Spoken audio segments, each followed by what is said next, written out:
ಸಾರ್ವತ್ರಿಕ ಲೋಕಸಭಾ ಚುನಾವಣೆಯ ಮೊದಲ ಹಂತದ ಮತದಾನ ಏಪ್ರಿಲ್ 19ರ ಶುಕ್ರವಾರದಿಂದ ಆರಂಭವಾಗಲಿದ್ದು 21 ರಾಜ್ಯಗಳ 102 ಕ್ಷೇತ್ರಗಳಿಗೆ ಮತದಾನ ನಡೆಯಲಿದೆ.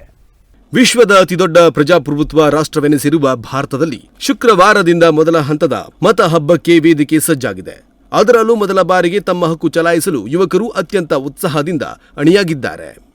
ಈಗಾಗಲೇ ಬಹಿರಂಗ ಪ್ರಚಾರಕ್ಕೆ ತೆರೆ ಬಿದ್ದಿದ್ದು, ಅಭ್ಯರ್ಥಿಗಳು ಮನೆ ಮನೆ ಪ್ರಚಾರದಲ್ಲಿ ತೊಡಗಿಸಿಕೊಂಡು ಕಡೆಗಳಿಗೆಯಲ್ಲಿ ಮತದಾರರನ್ನ ಓಲೈಸುವ ಕಸರತ್ತು ನಡೆಸಿದ್ದಾರೆ. ಮುಕ್ತ ಹಾಗೂ ನ್ಯಾಯಸಮ್ಮತ ಚುನಾವಣೆಗೆ ಚುನಾವಣಾ ಆಯೋಗ ವ್ಯಾಪಕ ಭದ್ರತೆ ಒದಗಿಸಿದೆ.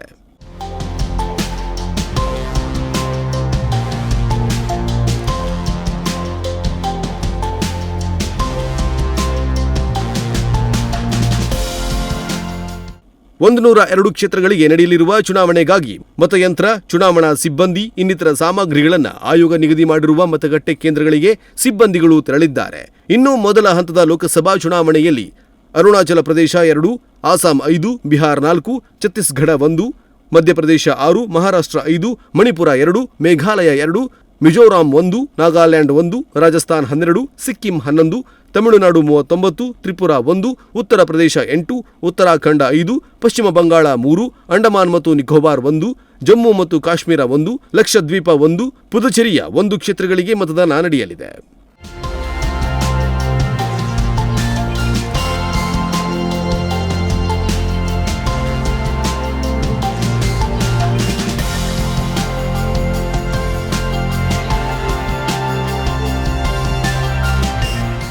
ಮೊದಲ ಹಂತದಲ್ಲಿ ನಡೆಯಲಿರುವ 102 ಕ್ಷೇತ್ರಗಳಲ್ಲಿ ಎನ್ಡಿಎ ಮೈತ್ರಿಕೂಟದ ನಾಯಕರು ಅಬ್ಬರದ ಪ್ರಚಾರ ನಡೆಸಿ ಮತಯಾಚಿಸಿದ್ದಾರೆ.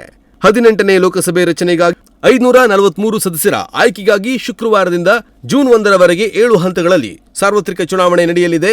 ಜೂನ್ 4ರಂದು ಫಲಿತಾಂಶ ಪ್ರಕಟವಾಗಲಿದೆ. Nudisiri news desk, Honnavar.